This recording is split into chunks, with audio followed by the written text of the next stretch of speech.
ओम शांति। आज साप्ताहिक कोर्स का अंतिम पाठ श्रीमद् भगवत गीता के श्लोकों के आधार पर, जो कि ईश्वरीय विश्वविद्यालय में 7वां पाठ कराया जाता, गीता का भगवान कौन। तो आज इस पाठ पर हम आपको कुछ स्पष्टीकरण देंगे। सबसे पहले मैंने 6 के 6 पाठ जो आपके सामने रखे, एक भी उसने मैंने अपना कुछ मिक्स नहीं किया। सब कुछ श्रीमद् भगवत गीता के श्लोकों के आधार पर पूर्णतया ईश्वरीय ज्ञान, जो ब्रह्मा कुमारीज में पूरे 7 दिन कोर्स दिया जाता है, उसी के अनुसार ही एक एक चीज़ को श्रीमद् भगवत गीता के श्लोकों का रेफरेंस देते हुए कि वो बिल्कुल सेम चीज़, वो बातें कही जा रही हैं, वो मैंने स्पष्ट की। और मुझे कमेंट्स में मेजॉरिटी सभी ने, मैं पूर्ण तो नहीं पढ़ पाया, लेकिन 99% जो मैंने देखा, बहुत ही सुंदर उन्होंने उसमें स्पष्टीकरण के लिए खुशियाँ व्यक्त की और शुभकामनाएं दी। और आज मैं आपको जो ये अंतिम पाठ भी है, इससे एक बात तो ये सिद्ध होती है, लोग कई बार ये कह देते हैं क्या आप शास्त्रों को नहीं मानते और क्या आप गीता को नहीं मानते। तो सर्वशास्त्रमयी शिरोमणि गीता है, और श्रीमद् भगवत गीता के श्लोक के आधार पे, क्योंकि सारा का सारा 7 डे कोर्स कराया गया, तो उसमें कोई अतिशयोक्ति रह ही नहीं जाती, और उससे कैसे मैच करता हुआ सारा ईश्वरीय ज्ञान जा रहा है। एक एक चीज़ जो ब्रह्मा कुमारीज में बताई जाती है, चाहे आहार शुद्धि पे भी, क्योंकि आज का पाठ तो ये है, लेकिन आहार शुद्धि पे भी, जैसे यहाँ सात्विक अन्न को कहते हैं, वैसे तो सब धर्मों में कहते हैं, श्रीमद् भगवत गीता पे भी कई श्लोक हैं। पवित्रता की जो बात कहते हैं यहाँ पर, वहाँ पर भी सब कुछ इसके बारे में बताया गया।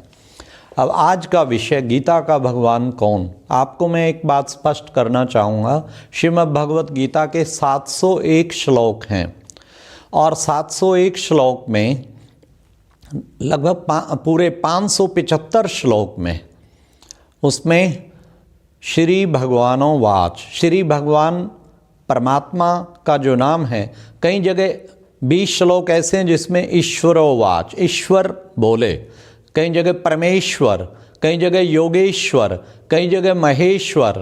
तो मतलब कि परमात्मा के ही गुणवाचक नाम परमेश्वर, योगेश्वर, महेश्वर, ईश्वर, ये सब तरफ जो है इस तरह उसमें कहा गया है।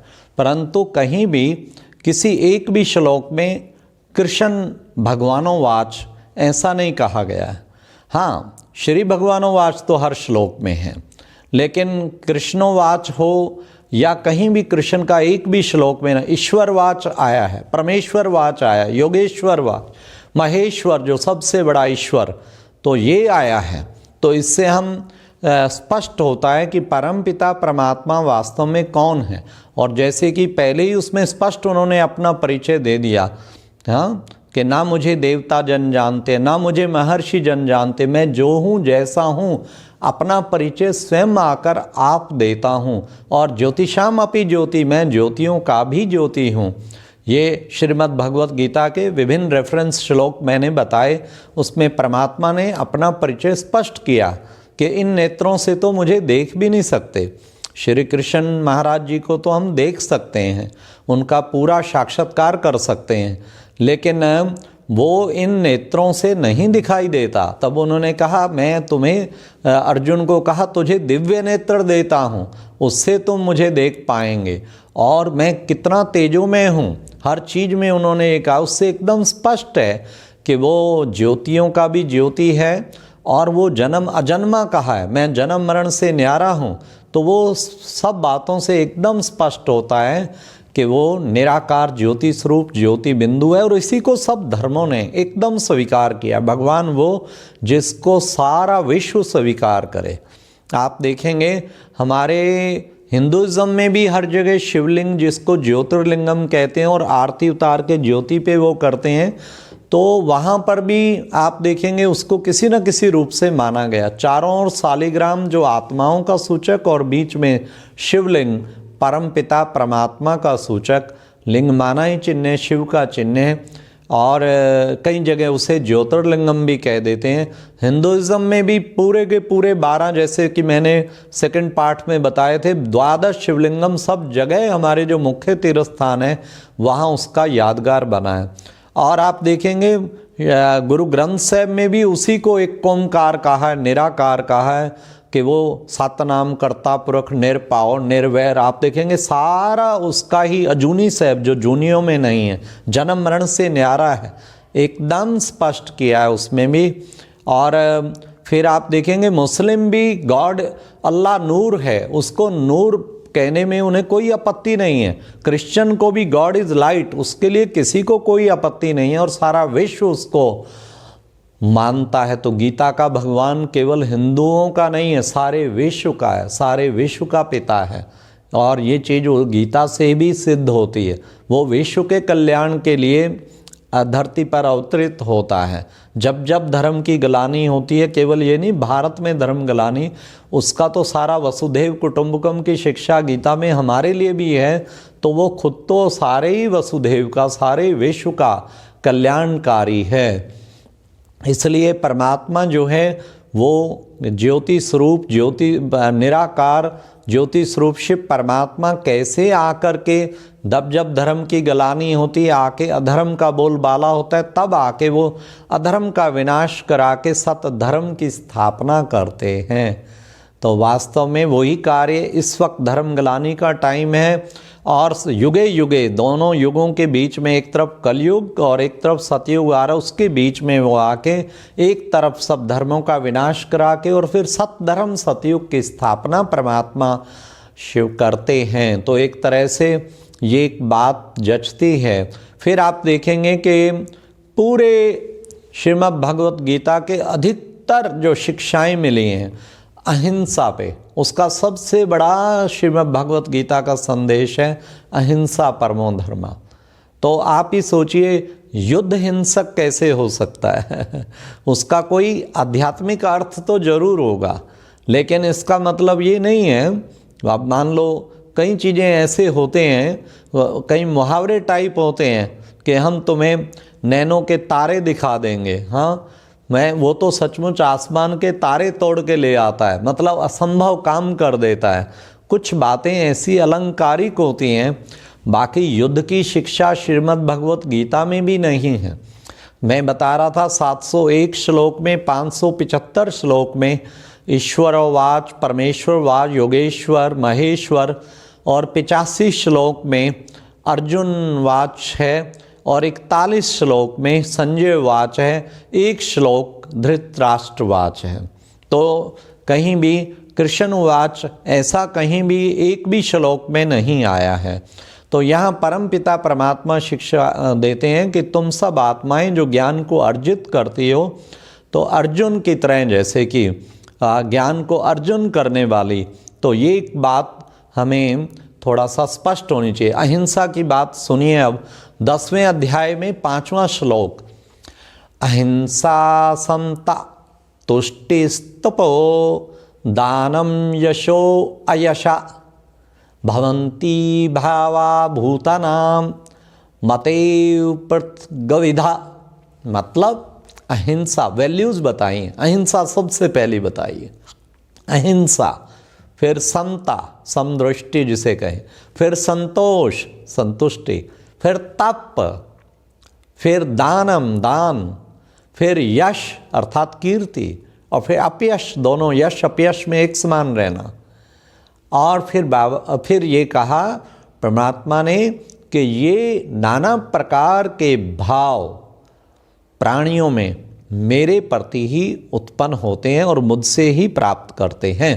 तो आप सोचे भगवान से कौन से भाव मिलेंगे? अहिंसा का। भगवान संदेश हिंसा का नहीं देते, वो अहिंसा का देते हैं कि किस तरीके में अहिंसक, वो हिंसक युद्ध की प्रेरणा नहीं देने वाले हैं। और समता, समदृष्टि और संतोष, सदा संतुष्ट जो है मन में, और तप, तप जो है वो तपस्या की चीज़, और दानम और यश अपयश में एक समान रहना।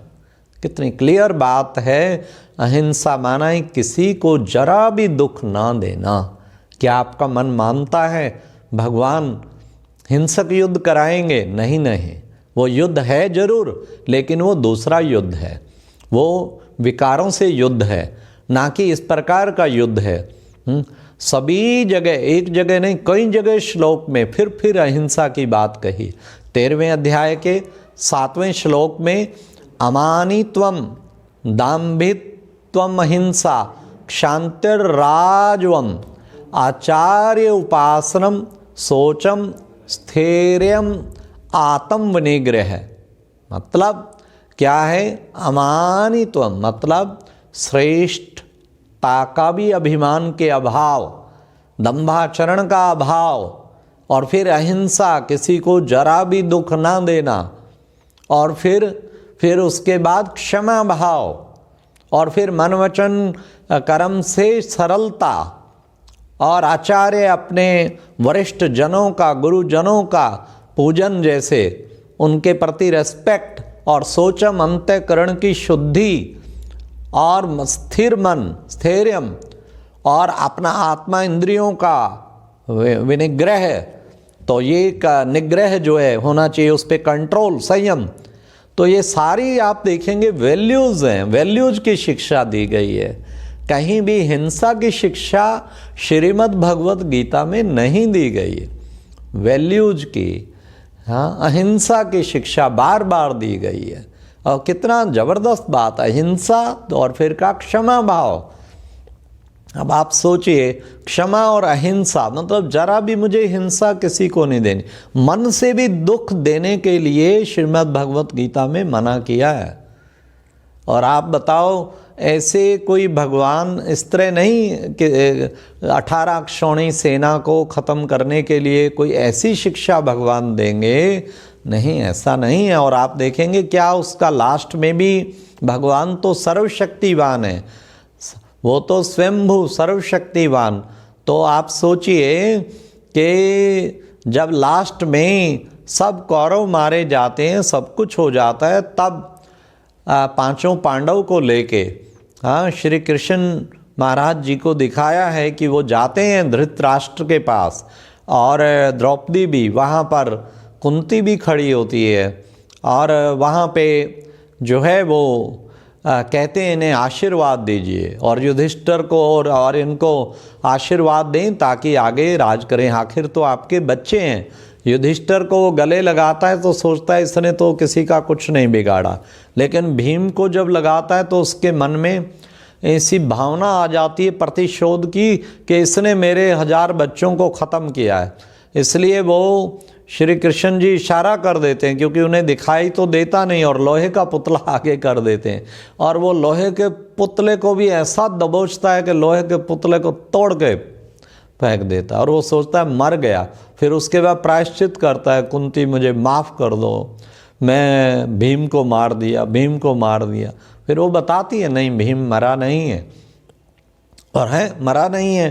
फिर वो बताते हैं श्री कृष्ण जी भी कि हाँ वो मरा नहीं है, क्योंकि आपके भाव को मैं पहचान गया था। फिर उसको अच्छी तरह बताया, तुम्हारे प्रतिशोध के कारण ही इतना 18 अक्षौणी सेना मारा गया। अब आप जरा सोचिए, 3 पात्र में एक मुख्य जिनके अंदर आग जली हुई थी, एक का दुर्योधन, एक शकुनी, मेन शकुनी जो जगह जगह बुद्धि भ्रष्ट करता था, और एक तरफ जो है दुर्योधन और एक धृतराष्ट्र। अब आप देखेंगे जब ये संवाद होता है तब वो भगवान उसको शिक्षा देते हैं, परमात्मा जो श्री कृष्ण महाराज जी को दिखाया शिक्षा देते हुए कि धृतराष्ट्र तेरे और दुर्योधन के और ख़ास शकुनी तुम्हें जैसे नचाता रहा हैं, और इस प्रतिशोध के कारण इतना बड़ा हत्याकांड हुआ, तेरे मन में ऐसी भावनाएं पैदा हुई, और फिर उसको दिया। फिर उसने कहा, हे भगवान, आज आपने मेरी अंतर शुद्धि कर दी, मेरी दृष्टि खुल गई, अंतर की दृष्टि खुल गई, मुझे बिल्कुल पवित्र, अब मेरा प्रतिशोध बिल्कुल ख़त्म हो गया। और आओ भीम फिर गले लगो। जब दोबारा गले लगाया उसने बड़े प्यार से, फिर तो सब कुछ हुआ, उनका राज तिलक। अब एक जो भी है, हम एक शिक्षाप्रद जो भी हमें हमारे सामने चरित्र रखे गए हैं और हमें शिक्षा लेनी भी चाहिए, तो मैं केवल इतना कहता हूँ कि बताओ, भगवान तो बहुत बड़ी शक्ति है, चाहे तो वो ये दृष्टि शुरू में ही 18 क्षोणी सेना मरने से पहले भी इन तीनों की ही दृष्टि खोल सकते थे। अरे आज भी सिद्ध पुरुष हैं जो दृष्टि खोल सकते हैं। क्यों इतना हत्याकांड हो, क्यों इतना मारे जाएं? 18 क्षोणी सेना कितनी बड़ी सेना होती है, सोचो, वो सारे इतने मारे जाएं, आप सोचो क्यों ऐसा करेंगे भगवान? ये तो हिंसा वाला, इसके लिए क्यों उत्तेजित करेंगे? लेकिन भगवान तो अहिंसा की शिक्षा ही श्रीमद् भगवत गीता में दी है। इसलिए परमात्मा इस वक्त जो आकर के वो ये बताते हैं कि बच्चे, युद्ध तो मैंने इन विकारों से कहा था, इसके लिए मैं उत्तेजित करता हूँ, खड़ा हो, युद्ध कर हे अर्जुन, हे आत्मा जो तुम ज्ञान अर्जित करने वाली आत्मा, अर्जुन तुम खड़ा हो, उत्तिष्ठ और इनसे लड़। और अर्जुन में मोह पैदा हो जाता है, मेरे मामे चाचे काके, क्योंकि 63 जन्म विकारों में गोता खाते आए द्वापर कलयुग, अब ये मामे चाचे काके की तरह ही लगने लग गए हैं सारे विकार। इसलिए ये इससे उसको बहुत मोह जैसे पैदा हो गया कि मैं इनसे कैसे युद्ध करूं, ये तो मेरे मामे चाचे। नहीं, तुम मोह छोड़, ये तो मरे पड़े हैं, तेरा सारथी कौन है, खड़ा हो, तीर कमान संभाल। और वो कौन सा तीर कमान? वो ज्ञान का तीर कमान, जिससे ज्ञान और योग के तीर छोड़, ब्रह्मास्त्र ज्ञान के परमात्मा ने दिए, जिससे ये विकार खत्म हो जाएंगे। तो वास्तव में ये हैं, ये भी बड़े बड़े महारथी हैं कितना, और इनको शत्रु श्रीमद् भगवत गीता के श्लोकों में बताया है। कामेशु क्रोधेशु, काम बहुत बड़े से बड़ा दुश्मन काम विकार को बताया, क्रोध को बताया। तो अब आप सोचिए, उससे स्पष्ट है, और इसी से युद्ध की प्रेरणा दी है। श्रीमद् भगवत गीता में भी आप देखिए, ऐसा ही युद्ध करने के लिए सारा श्रीमद् भगवत गीता का ज्ञान इन विकारों के प्रति, इनको निकालने के लिए कहा गया है। अब आप इससे तो युद्ध, वास्तविक युद्ध ही यही है। फिर आप देखेंगे कि उसके बाद जो है, और पूरे श्रीमद् भगवत गीता के सारे जितने भी अध्याय आप देखना, पीछे योग, ये फला अध्याय फला योग, तो संन्यास योग, भक्ति योग, कर्म योग, सब योग के ऊपर ही पूरे अध्याय हैं।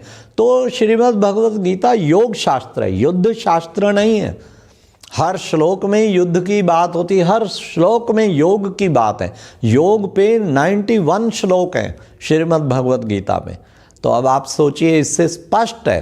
तो भगवान कहते हैं कि बच्चे, ये युद्ध था जो मैं आके कहता हूँ कि इन विकारों से युद्ध कर। और यही पुनः पुनः, ये कोई आसान काम नहीं है इन महारथियों को भी मारना।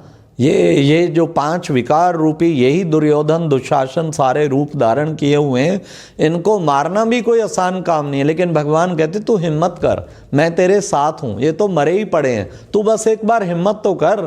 फिर भगवान इसके लिए उठाता है। आज भी हमारे लोगों में, हमारे घोर कलयुग के टाइम भी ऐसे हजारों लाखों लोग मिल जाते हैं, कई महात्मा जन, कई अच्छे महापुरुष।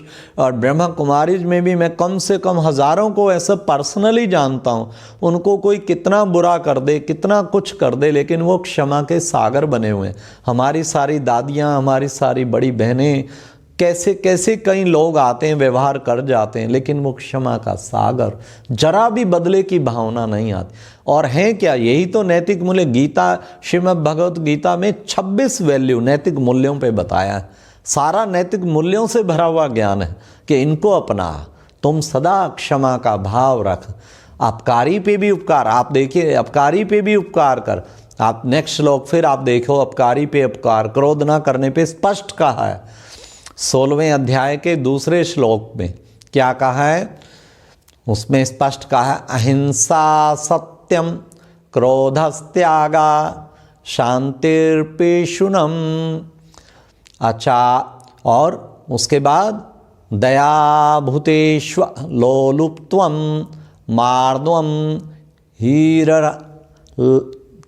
हीरर चापलम, मतलब स्पष्ट है। अहिंसा, सारी बात ही अहिंसा की। मैं आपको 3-4 श्लोक अहिंसा पे सुना दिया, और भी अनेक भरे हुए। अहिंसा, सत्यम, सत्य भाषण, और अपकारी पे भी क्रोध नहीं करना। कोई कितना भी तुम्हारा बुरा कर दे, क्रोध नहीं करना।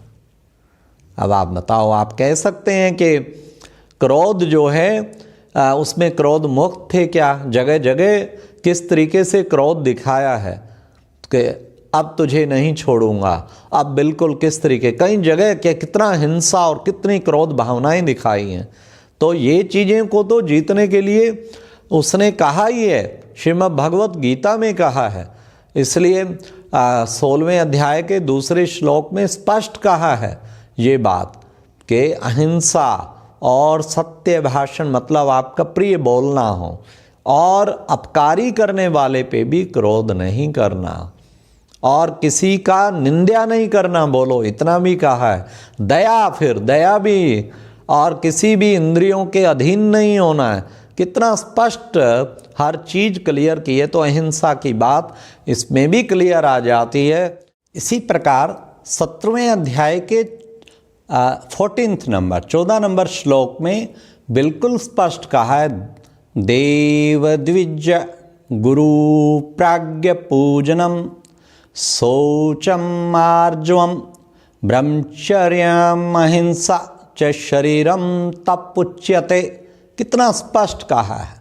देव, ब्राह्मण, गुरु, बुद्धिजन, ज्ञानीजन, वो पूजन के योग्य हैं, उनका सम्मान करना चाहिए। और शौचम माना अंतःकरण की शुद्धि, ये सब चीज़ें। ब्रह्मचर्य, अहिंसा स्पष्ट कहा है। चाहे शरीरम तप, ये शरीर का तप कहा जाता है। मतलब ब्रह्मचर्य, अहिंसा, सबसे बड़ी अहिंसा अगर है मन वचन कर्म से ब्रह्मचर्य व्रत पालन करना, ये भी बहुत बड़ी अहिंसा है। तो ये हमें स्पष्ट शिक्षा देते हैं ब्रह्मचर्य पे। और भी कई श्लोक हैं जिसमें भगवान ने शिक्षा दी है कि तुम्हें इन विषय विकारों में, इंद्रियों के भोगों में लिप्त रहना, ये कोई जीवन नहीं है, ये भोगी जन का काम है। लेकिन तुम्हारा काम है कर्म योगी इनमें रहते हुए भी इनसे न्यारा और पवित्रता का पालन करना। ये शिक्षा श्रीमद् भगवत गीता में स्पष्ट रूप से दी है। ब्रह्मचर्य के ऊपर भी कम से कम 4-5 श्लोक हैं जो एकदम स्पष्ट करते हैं कि हे मनुष्य, संयमित जीवन, अपने जीवन में संयम, नियम और काम वासना के अधीन होके आज जो सारी दुनिया में कितना कुछ देखो, रेप हो रहा है, क्या क्या कितना कुछ अपहरण हो जाता है, कितना किडनैपिंग करते, क्या क्या समाचार मिलते, सुने भी नहीं जाते हैं। सोचिए हमारी बहनें, माताएं आज कहाँ सेफ हैं, कितना नारी असुरक्षित हो गई है। हाँ, क्यों? इस काम वासना के कारण ही ना। तो इसी पर विजय प्राप्त करने के लिए परमात्मा ने कहा, यही तुम्हारा सबसे बड़ा शत्रु, जान, ये है तेरा सबसे बड़ा शत्रु। और ये क्रोध, काम महाशत्रु और क्रोध, इन चीज़ों को जीतने के लिए भगवान ने कहा है। तो इन्हीं से युद्ध की बात तो जचती है कि इनसे युद्ध परमात्मा इसके लिए हमें उत्तेजित करते हैं और उत्साहित करते हैं कि इनसे युद्ध कर, ये तेरे मनोविकार। तो इस तरीके से हमें उस चीज़ को अपने अंदर से अच्छी तरह से स्पष्ट समझ लेना चाहिए कि भगवान की क्या इशारा है। और सच पूछें, सत्य बात बताने में बिल्कुल भी संकोच नहीं होगा। इस बात को समझने की ज़रूरत है। वही महाभारत का टाइम 5000 वर्ष के बाद जब घर घर में महाभारत होगी, समझो महाभारत काल आ गया है। तो वही महाभारत काल इस वक्त चल रहा है। वही परमपिता शिव परमात्मा का श्री भगवान स्वयं उसका अवतरण हुआ है और वो अवतरित होते हैं।